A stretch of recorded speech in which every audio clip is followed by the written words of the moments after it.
3.1절이 되었을 때에 제가 이 말씀을 드리려고 그렇게 준비를 했었습니다마는 조금 여의치 못하여서 좀 뒤늦게 그렇게 전하게 되었습니다.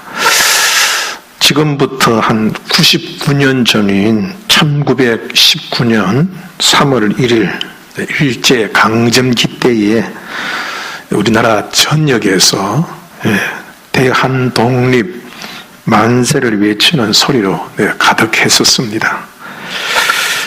이 독립운동은 1919년 2월 8일 미국에서 이승만을 비롯한 미국에 거주하는 독립운동가들이 독립선언서를 이렇게 발표함으로써 그것이 이제 발단이 되었습니다.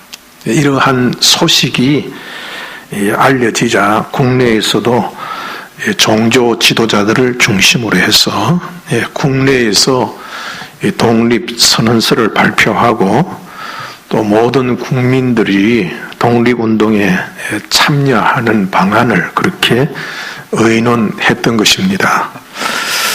기독교와 천도교와 불교계의 민족들이 모여서 세 가지 원칙을 정했습니다. 첫째는 대중화, 두 번째는 일원화, 그리고 비폭력, 이렇게 이제 세 가지 원칙을 정하고 엄밀하게 태극기를 준비하고 또 그날 모든 시민들이 독립운동에 참여하도록 국민들에게 알렸습니다. 그리고 3월 1일 민족대표 33인은 태화관에서 독립선언서를 낭독하였고 그리고 우리나라 국민들은 전국 각지에서 태극기를 흔들리면서 대한 독립 만세를 외쳤던 것입니다. 이 운동에 참여한 사람들은 조선인 전체의 10분의 1, 그러니까 그때는 우리 조선 팔도에 2천만 그랬어요. 2천만 국민들의 10분의 1에 해당되는 200만 명. 그 우리는 애들 빼고 뭐 좀 이렇게 노약자들 빼면은 막 거의 대부분이 이 대한 독립 만세 운동에 참여했다고 볼 수 있어요. 이로 인하여서 2만 명 이상이 사망하였고 부상자 역시 수만 명에 이르고 옥살이라는 사람도 5만 명이 넘는다고 그래요. 이렇게 많은 희생자가 났던 것은 많이 모이기도 했지만은 비폭력이기 때문이었습니다. 무기 전혀 없이 태극기 하나만 들고 나가기 때문에 그런 거죠. 이 대부분의 독립운동은 칼하고 총하고 맞서는 것이잖아요. 독립운동을 하는 사람들은 뭐 총을 쏘고 뭐 칼을 가지고 뭐 탱크를 앞세우고 그렇게 이제 독립운동을 하는 것인데 이 3.1 운동은 비폭력이 특징입니다. 그 이유는요, 막 폭력으로 맞서면은 잘못되면 세계에 있는 사람들이 테러라고 이렇게 오인하기 쉬워요. 또 폭동이다 그렇게 오인을 할 수 있기 때문에 많은 희생자가 났지만은 그러나 비폭력이다. 우리는 싸우려는 게 아니다. 우리는 당신들을 싸우려는 게 아니라 우리는 독립을 외친 거다. 그러니까 많은 희생자를 낳지만은 전 세계 사람들의 마음에 감동을 줄 수 있던 거예요. 저 사람들이 죽어가면서도 독립을 저렇게 원하고 있구나. 그래서 이제 이 3.1 운동 이후부터는 우리나라 사람들이 달라졌고 또 일본인들이 한국인을 대하는 태도도 달라졌다고 그래요. 왜냐하면은 이 조선인들이 기계를 받기 때문에 그래요. 죽음도 두려워하지? 아니 한단 말이에요. 뭐 그냥 칼 앞에서 총 앞에서도 막 그냥 조금도 두려워하지 아니하고 탁 단결되어 있는 그 모습에 일본 사람들도 기가 눌린 거예요. 또 한국인들도 그래 우리가 뭐 총과 칼이 없어서 싸우는 게 아니다. 그거 없어도 우리는 싸울 수 있다. 그런 이제 이렇게 마음속에 사기가 이제 높아진 거죠. 여러분들, 이 전쟁학자들이 이렇게 얘기를 해요. 전쟁은 언제 끝나느냐? 전쟁은 무기가 없어서 끝나는 것도 아니고, 전쟁은 사람 수가 적어서 끝나는 게 아니라 싸울 의사가 없으면 전쟁이 끝난다는 거예요. 그러니까 아무리 무기가 많고 아무리 싸울 수 있는 군사가 많더라도 못 싸우겠다 그러면 뭐 하는 거예요? 지는 거예요. 그리고 항복하면 져버리는 거예요. 항복. 그래, 항복하지 않으면 전쟁 끝이 없습니다.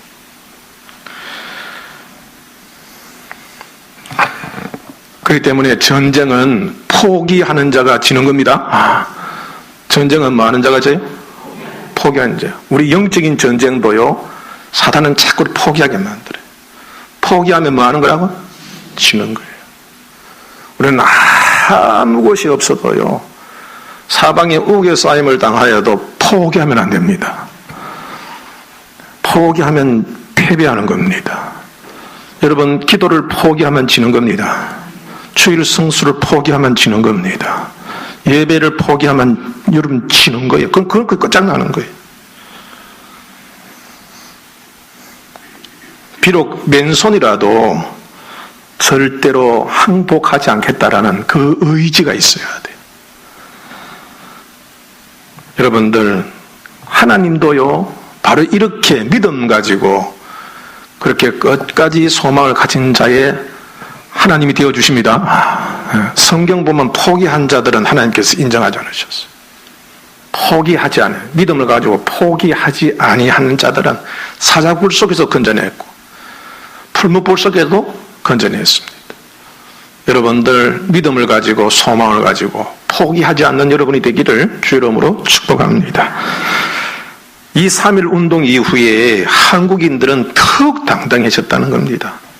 또 일본인들은 두려워하기 시작했어요. 그래서 이제 그 이후에는 막 총칼로 다스리기보다는 문화 쪽으로 그렇게 그들이 달리 한국인을 대하게 되었습니다. 한국인들이 이런 의지를 맨손으로도 그들의 칼 앞에, 그들의 총 앞에서 두려워하지 않고 비폭력주의제만은 하나가 되어서 이 대한 독립에 대한 의지를 보여줬기 때문에 2차 세계대전이 끝난 연후에 사실 보면은 이 전쟁이 끝나면은 성정국들이 잔치를 하는 거예요. 이긴 사람들이 패배한 나라를 잘라먹고 나눠먹고 그건 이긴 사람들이 하는 거예요. 성전국이 제 마음대로 해요. 다른 나라가 이렇다 저렇다 얘기할 수가 없어요. 그건 전쟁의 법칙이에요. 우리나라는 참 안타깝게도 성전국이 아닙니다. 왜냐하면 싸우지? 싸운 게 없어요, 싸운 게. 우리나라 일본군에 대하여 싸운 게 별로 없어요. 독립군 해서했지만 사실은 그렇게 독립을 그렇게 다른 세계에서 인정할 만큼 그런 독립운동을 할 수 없었어요. 그럼에도 불구하고 이 우리나라를 독립국으로 인정한 이유가 바로 3.1 운동 때에 우리 모든 이 백성들, 국민들이 총칼에 맞서서 이 독립의 의지를 보여줬기 때문에, 이 사람들이라면은, 이런 사람들은 정말 독립할 그러한 가치가 있다. 그리고 이제 그 주위에서도 이승만 대통령이라든지 이런 사람들이 강력하게 외교를 했던 이제 그러한 이유도 있었지요. 독립 만세 운동의 가장 적극적인 사람들은 그리스도인들이었어요. 33인의 대표 중에 과반수가 넘는 16명이 기독교인이었다는 점만 봐도 그렇습니다. 왜 기독교인들이 적극적이느냐 하면은 이 성경에 나타난 유대인의 역사와 우리 한국의 실정하고 너무너무 비슷한 거예요. 자, 다니엘은 포로로 잡혀가서 그 바벨론의 관리가 된 사람입니다. 그럼에도 불구하고 다니엘은요, 바벨론의 관리가 되어서 잘 살아야겠다 그런 생각을 한 적이 없어요. 하나님께서 이 유다를 독립시켜 주실 것을 확실하게 믿고 민족의 죄를 위하여서 계속 회개하며 기도했던 사람입니다. 에스라 같은 분들도 역시 하나님께서 우리가 회개하고 하나님을 바라보면은 다시 하나님께서 우리 유다를 독립시켜 주실 것이라는 것을 확실하게 믿고 말씀을 가르쳤어요. 이 자기 나라가 다시 사는 길은 자기 나라가 망한 이유가 하나님 말씀을 몰라서 그래요. 하나님 말씀을 지키지 않아서 망한 거예요. 그래서 하나님 말씀을 가르쳐주는 데 힘썼어요. 그래서 곳에 이제 회당을 세우고, 그러니까 이스라엘의 회당을 세우기 시작했던 것이 바로 에스라예요. 에스라 때에 회당을 세우기 시작합니다. 성전은 다 불타 없어져 버렸으니까. 그래서 회당을 세우고 학교를 세우고 지도자를 양성했던 것입니다. 그리고 이들의 믿음대로 유대인들은 하나님의 은혜로 다시 예루살렘으로 귀환할 수가 있었어요. 그 당시 우리 한국에 있는 기독교인들도 성경을 읽어보니까 야, 다니엘 같은 사람도 하나님 앞에 회개하고 기도했더니 하나님께서 독립시켜 주셨다. 에스라처럼 그렇게 회당을 짓고 그렇게 공부를 가르치며 그렇게 준비하고 있었더니 하나님께서 그렇게 쓰시더라. 그렇게 해서 우리 기독교인들이 교회를 세우고 학교를 세워서 공부를 가르치고 병원을 지어서 병든 자를 치료하면서 이 국민들에게 다가섰던 것입니다. 참으로 이 대한민국도 유다의 귀환처럼 유다는 독립전쟁을 한 적이 없어요. 한 번도 한 적이 없어요. 그럼에도 불구하고 하나님은 유다를 다시 귀환시켜 주셨어요. 고레스 왕 때. 그것처럼 여러분들 하나님께서는 우리 민족도 사실 우리가 일본과 싸워서 이기지는 못했잖아요. 그런데 연합군이 일본을 이김으로 인하여서 또 그 성전국들이 우리에게 독립을 허용해 주기 때문에 이렇게 우리가 해방을 맞이할 수 있게 되었던 것입니다. 여러분들, 우리 신앙인도 포기하면 안 됩니다. 포기하는 것이 뭐라고요? 지는 거예요. 포기하면 지는 거예요. 포기하지 아니하는 한 이길 수 있어요. 포기하는 그 순간은 끝나버리는 거예요. 여러분의 몸도 아유 그만해야지 그러면 여러분의 온 기능도 그때 긴장이 풀린다 그러잖아요. 그죠? 맥이 풀린다. 그럼 이제 내가 무장해제된 거예요. 그러면 아무것도 힘을 쓸 수가 없어요. 여러분들, 내게 돈이 없다, 내게 사람이 없다, 이런 핑계로 여러분들, 사람들은 포기하지만은 이런 포기는 하나님이 인정하지 않습니다. 여러분, 우리에게는 이 세상은 없어도요, 이 세상이 없다 할지라도 우리에게는 이 온 우주를 창조하신 하나님이 계십니다.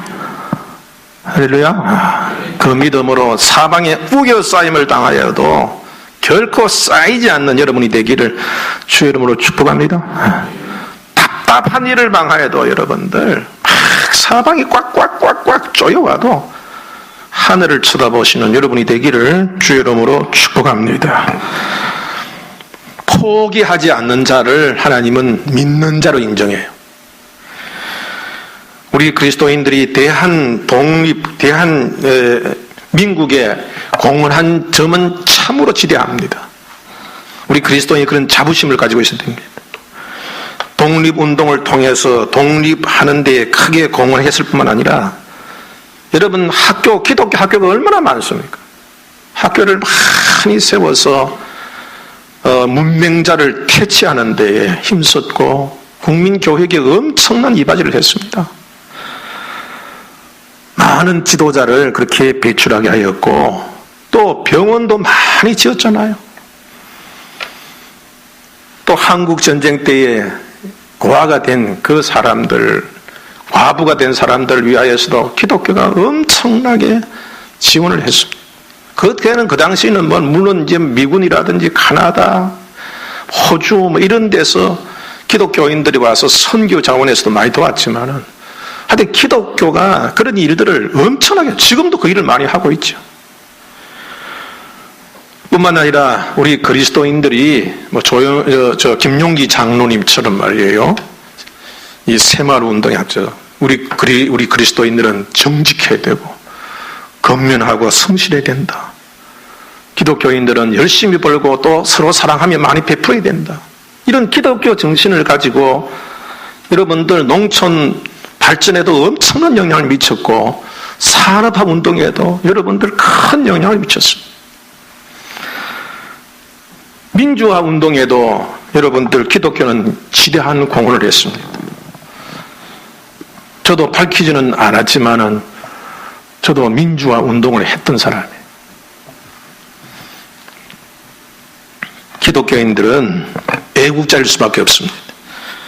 왜냐하면 하나님께서 그렇게 가르치고 있기 때문에 그렇습니다. 오늘 이 본문의 말씀은 그리스도인이 어떤 국가관을 가져야 되는지 가르치고 있어요. 바울이 로마서를 기록할 당시에 유대인들은 두 개의 나라를 섬기고 있었어요. 하나는 저들의 조국인 유다고 또 하나는 자기들을 지배하고 있는 로마입니다. 특별히 이 유다, 이스라엘은 하나님의 나라 아닙니까? 그래서 그들의 법은 율법이 율법. 그들의 헌법이 곧 율법이에요. 모세 오경이. 이스라엘 자손들은 율법을 반드시 지켜야 했습니다. 그러면서도 실질적으로 저들이 지배하는 로마의 법도 함께 지켜야 했던 것입니다. 그런데 이런 것들이 사실은 저들이 갈등이죠, 갈등. 하나님의 법도 지켜야 되고 로마 법도 지켜야 한다는 것은 사실 그들에게는 큰 갈등이에요. 그래서 이 갈등이 어떻게 표출되어 있냐면은 마태복음 22장 17절에 보면은 유대의 지도자들이 예수님께 당신의 생각에는 어떠한지 우리에게 이르소서 가이사에게 세금을 바치는 것이 옳으니까 옳지 아니하니까 그렇게 이제 물은 적이 있습니다. 자, 예수님께서 가이사는 로마의 황제를 얘기합니다. 로마 황제에게 세금을 바치는 것이 옳다. 그렇게 하면은 로마를 인정하는 거죠. 그리고 이제 이스라엘을 부정하는 셈이 됩니다. 그러면 예수님께서 로마를 더 사랑하고 이 이스라엘을 배척한다는 이제 그러한 이 항의를 받게 되겠죠. 또 예수님께서 그 가이사에 바치는 거 옳지 못해 그렇게 말씀하셨다면은 예수님께서 실질적으로 지배하고 있는 로마의 세력을 부정하는 셈이 돼요. 그러니까 이러지도 못하고 저러지도 못하게 그렇게 이제 예수님을 올라매려고 그렇게 시도한 거지요.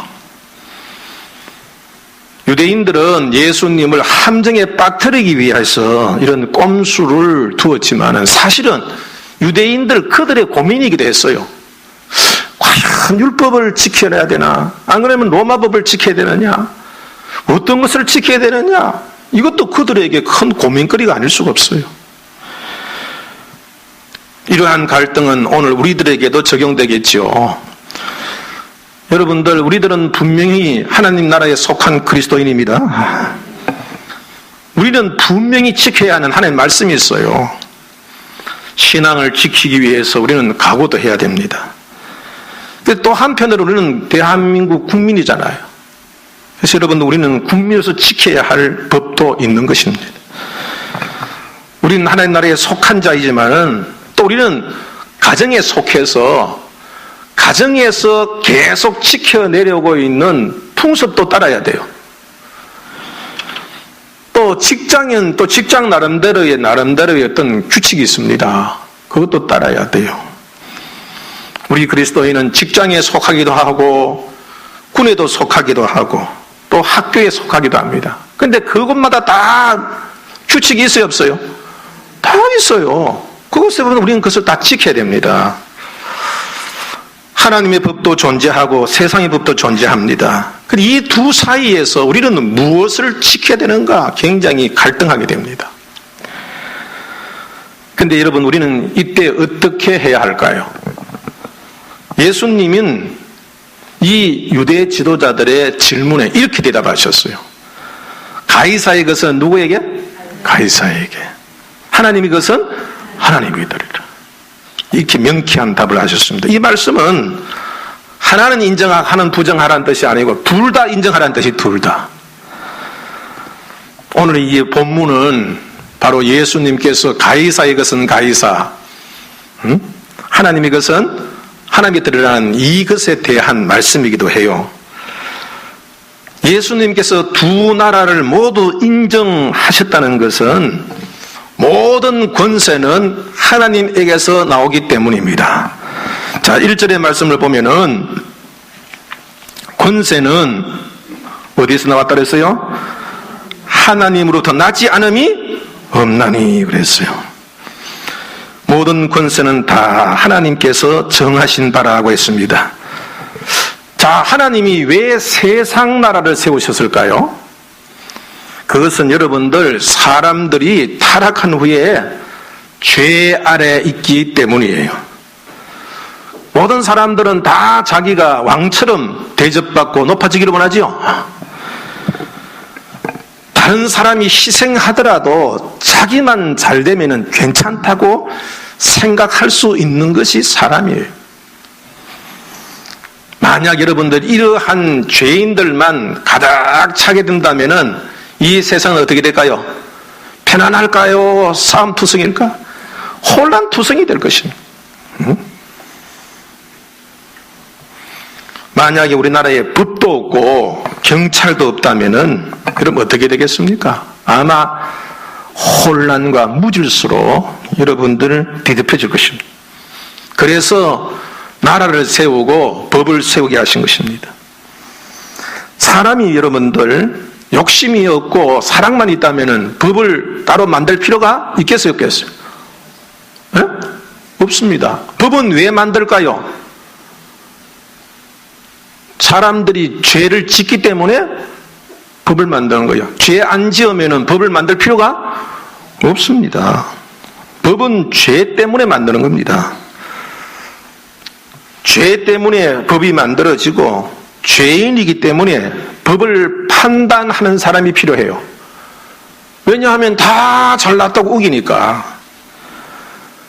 또 죄인을 강제하는 사람도 필요합니다. 그러니까 공권력이 필요한 거지요. 사람이 죄를 지었는데 분명히 죄인인데 나 죄가 아니다 버티면은 그 사람을 강제로 끌고 갈 수 있는 힘이 필요하잖아요. 그게 이제 공권력이에요, 공권력. 그래서 여러분들 죄 때문에 드는 비용이 많아요, 적어요? 예? 엄청나요. 저 국회의원들 봉급 따는 거 주는 것도 다 뭐 때문이에요? 죄 때문이에요, 죄 때문에. 뭐 하면은 잘못되니까 또 법을 만들어가지고. 뭐 할 때마다 법 만들어, 할 때마다. 이 사건이 터질 때마다 뭘 만들어요? 법을 만들어요. 여러분들, 이 세상에 죄가 없으면은 법을 만들 필요가 있어요, 없어요? 국회의원도 필요 없어요.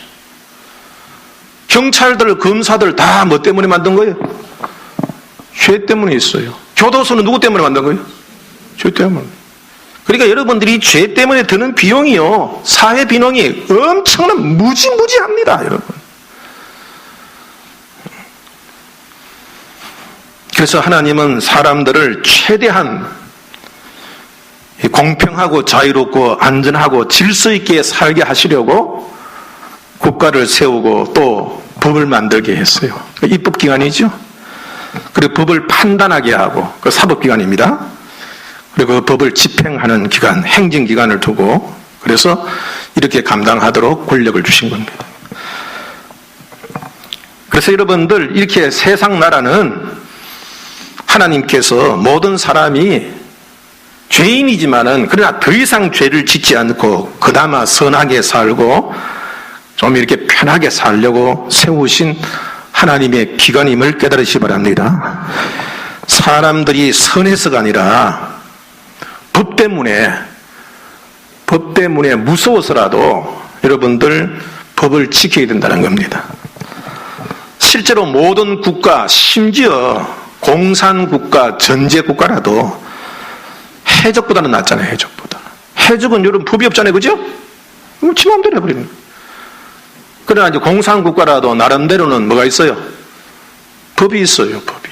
그러니까 그 법이 있으니까 그나마 그 낫다는 거지. 좋다는 얘기가 아니라. 그러면 여러분 모든 성도들은 나라의 법을 지켜야 합니다. 나라 법 지켜야 돼요? 왜냐하면 그것도 누가 세운 거라고? 하나님이 권세를 준 거란 말이에요. 세우신 것이요. 그러니까 2절의 말씀처럼 국가의 권력을 우리가 대적하면은 그건 2절에서 같이 하나님의 명을 거스림과 같다라는 의미가 됩니다.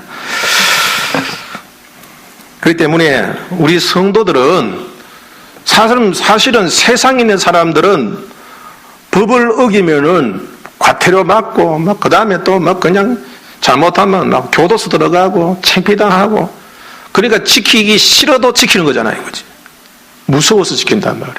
그러나 우리 그리스도인은 무서워서가 아니라 여러분 신앙과 양심을 따라서 여러분들 그렇게 지켜야 한다는 것입니다.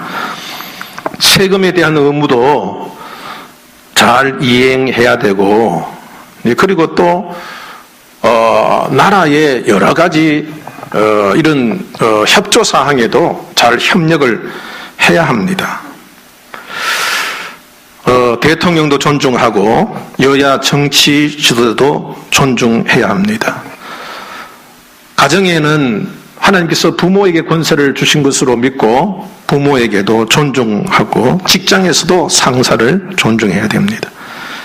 그래야 여러분들 질서가 생기기 때문에 그래요. 교회도 마찬가지입니다. 모든 권세는 누가 주신 거라고요? 하나님 주신 것입니다. 그 권세에 의해서 질서가 세워지고 악이 줄어들기 때문입니다. 근데 그런 권세와 그런 권위를 무시하면은 결국은 하나님께서 기뻐하지 않는다 이 말입니다. 그러면 우리는 조건 없이 그러면 무조건 하나님께서 국가를 위하여서 또 윗사람에 대하여서 존중하라 했으니까 그냥 명정하자. 그런데 여러분들 또 그것은 아닙니다. 왜냐하면은 1절에서 언급한 것 같이 모든 사람은 위에 있는 권세에게 복종해야 돼요. 그래 대통령도 누구의 명령을 받아야 돼? 대통령이니까 또 나를 지지하는 사람이 많으니까 우리끼리 이렇게 만들어가지고 법 만들자. 뚱땅뚱땅 해가지고 그렇게 만들어도 된다는 얘기예요? 모든 권세는 누가 주신 거라고? 하나님 주신 것이니까 여러분들 모든 법도 누구 중심이 돼야 돼? 하나님 중심이죠. 우리가 권세는 존중해야 되지만 그 권세는 다 누구 아래 있다는 거예요? 하나님 앞에 있다.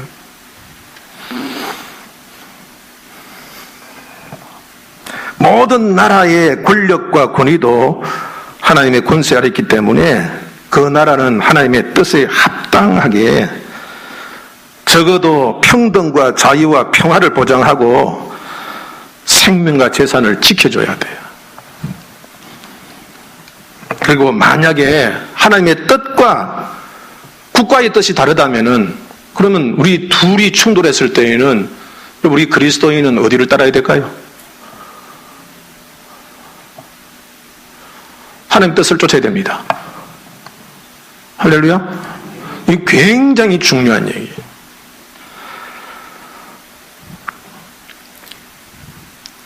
제가 이제 아말렉을 하나님이 용서하지 않은 이유에 대해서 이렇게 설명한 적이 있어요. 아말렉은 이스라엘을 쳐들어왔어요. 이스라엘과 아말렉은 사실 형제 국가거든요. 형제 국가인데 쳐들어왔어요. 쳐들어와가지고 근데 얼마나 야비한 짓을 했는지 몰라요. 전쟁을 하려면 선전포고를 하고 말이에요. 정당하게 해야 되는데, 아주 기습을 했는데, 그것도 군인이 아닌, 그냥 이 병들고 지쳐있는 또 부녀자들, 무기도 없는, 뒤에 처져 있는 사람들을 가서 비참하게 살려고 그랬어요. 그런데 여러분들, 이게 엄청난 야비한 짓이에요. 그런데 이 아말렉 사람들이 왜 이렇게 야비한 짓을 했느냐 하면은 자기 나름대로 이 이스라엘 사람들이 자기의 땅을 침범할까봐 두려워서 그런 거예요. 나름대로 자기 민족을 살기 위해서 그랬다는 거예요.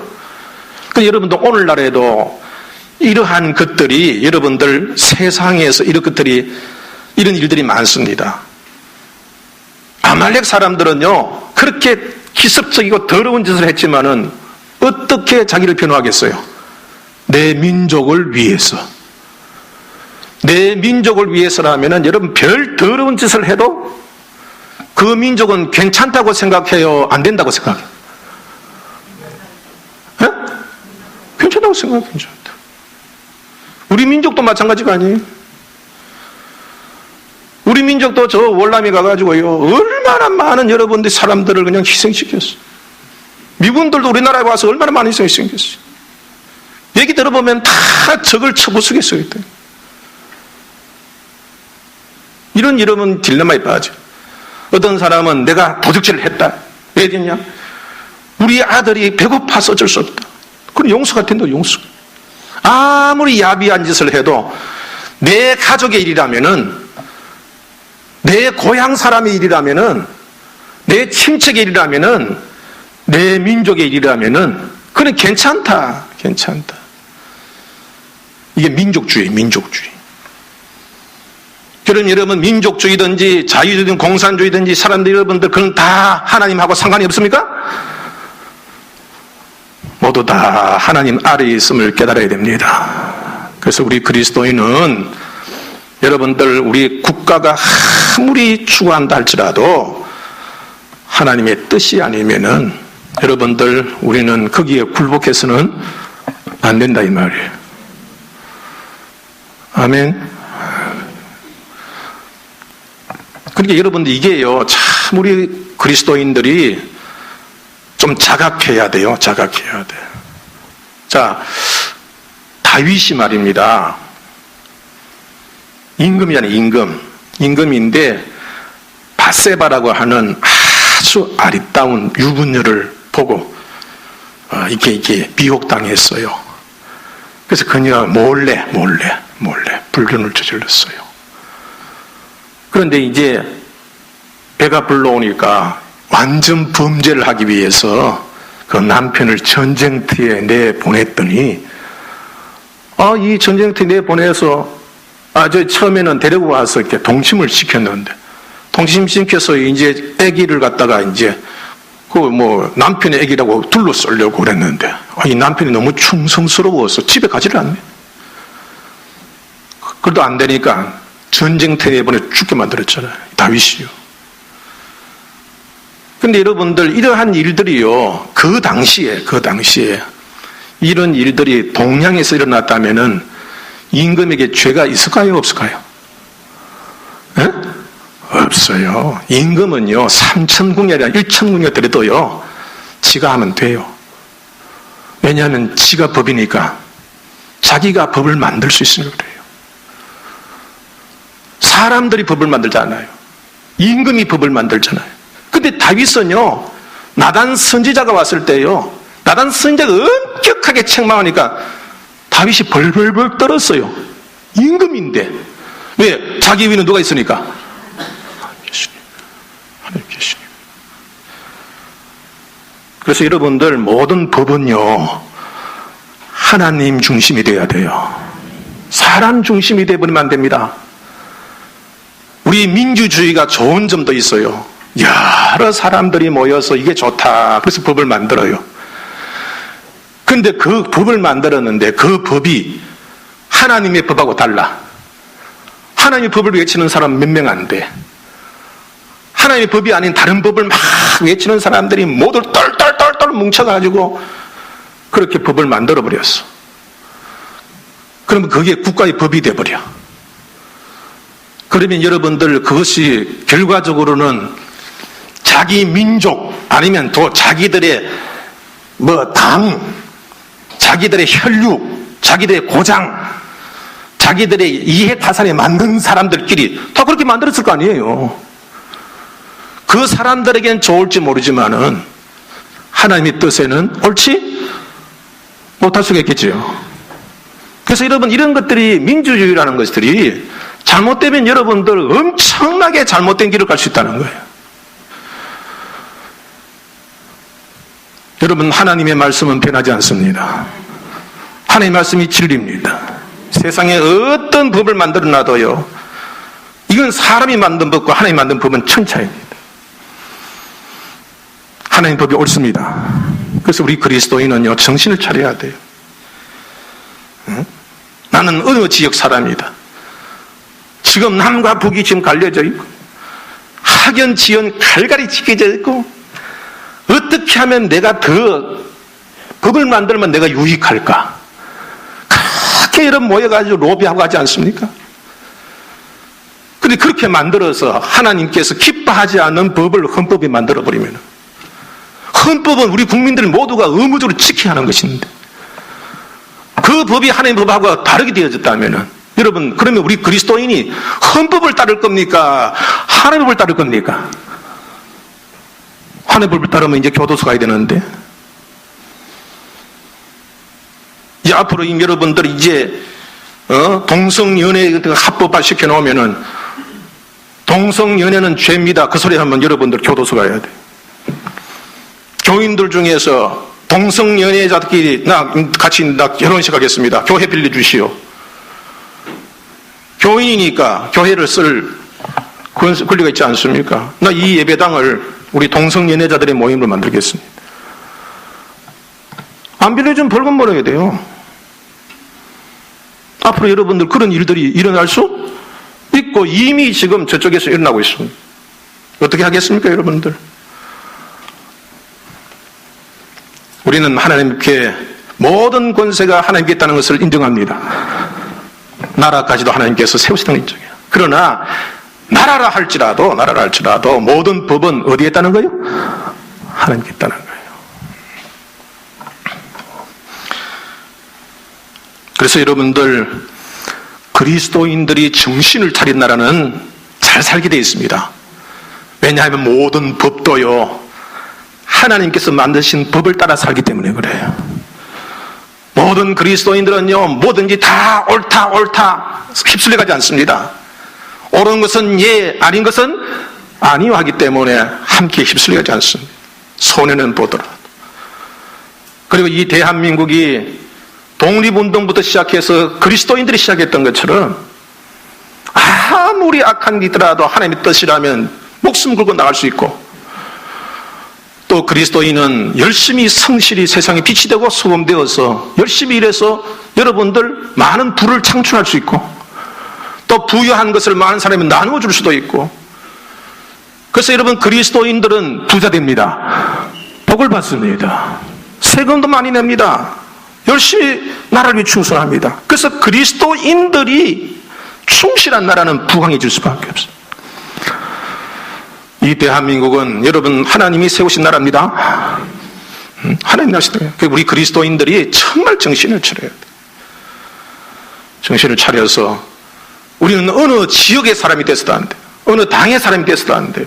대통령도 존중하고 여야치도 다 존중해야 되지만 여러분 특별히 이 헌법만큼은 평생 우리를 지켜야 되잖아요. 이 헌법만큼은 여러분들 하나님의 뜻에 맞추어서 개정되도록 기도해야 됩니다. 기도해야 되고, 만약에 잘못된 일이 있다면은 우리 기독교인들이 그냥 가만히 있다가는 나중에 그 법을 쫓아야 돼요. 앞으로 이제 그런 일들이 되어질 때에는 아니면은 이건 하나님 뜻에 맞지 않습니다.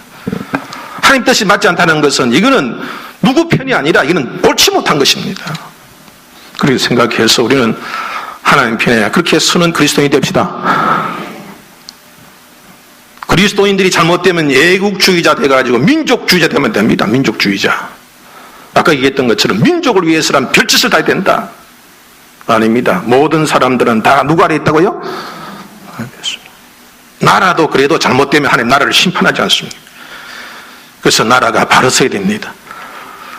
우리 그리스도인은 예수당 이래야 됩니다.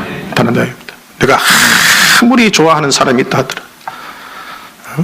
우리 교회에 지금 이필구 집사님이 도의원이시잖아요. 우리 압력을 넣어야 돼, 도의원에게. 가서 성경적인 법을 만들려고 자꾸 그렇게 기도하고. 우리 또 좋은 일꾼이시잖아요. 그리스도인들이 가서 자꾸 하나님 뜻에 맞도록, 그죠? 입법화하면은 대한민국의 법이 하나님 뜻을 쫓아갈 수 있다. 그러면 하나님께서 이 나라를 복주실 거 아니에요. 우리 모두가 지금은요, 얼마나 지금 속시해서 우리들이 참 모르는 정보, 세상이 지금 어떻게 될지 아무도 모릅니다. 여러분, 얼마나 급변합니까? 지금 하루하루의 뉴스가 달라집니다. 어느 날 갑자기 그냥 김여정이 왔다가 그냥 또 북한에 또 그냥 특사가 갔다가 또 미국 갔다가 또 뭐 트럼프가 또 뭐 햄버거 먹으러 또 간다고 했다가 정신없습니다. 그래 여러분, 그 속에는 엄청난 음모가 지금 들어있습니다. 그 속을 어떻게 하겠어요? 그게 말 그대로 될 수도 있고, 안 되면 그 뒤에 엄청난 음모가 있을 수도 있고. 기도해야 됩니다. 그래서 우리 정치 지도자들이 속지 말고, 저 북 사람들이 많이 속이니까 속지 말고 좋은 해답을 얻고, 이왕이면은 김정은이도 조금 회개해서 정말 비핵화로 가서 저들도 잘 살고 우리도 잘 살면 좋겠어요. 응? 네, 그렇게 되어져서 우리 그리스도인이 이 대한민국 처음부터 이 나라를 살렸던 것처럼 우리 모두가 이렇게 기도하고 하나가 되어지고 그렇게 해서 우리 대해도 통일을 이루고 우리 자손들에게도 이 믿음을 이어주고 부강한 나라가 되어져서 땅끝까지 하나님 나라 확장하다가 우리가 가야 할 나라가 어디예요? 본향이죠? 우리가 갈 곳이 있어요.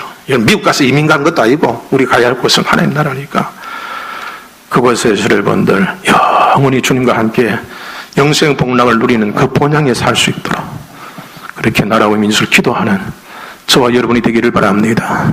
21일 작전기도 내일부터 시작되는데 함께 힘써서 아무리 여러분 우리 개인의 일도 중요하지만 나라 민족보다 더 중요한 일이 있겠습니까? 풍전등화 같이 지금 힘들고 어려운 나라와 민족을 위해서도 기도하고 그리고 몸이 불편하신 분들을 위해서도 기도하고 그렇게 함께 은혜를 나눌 수 있는 그런 기회가 되기를 주님의 이름으로 축복합니다. 기도 찬송하십시다.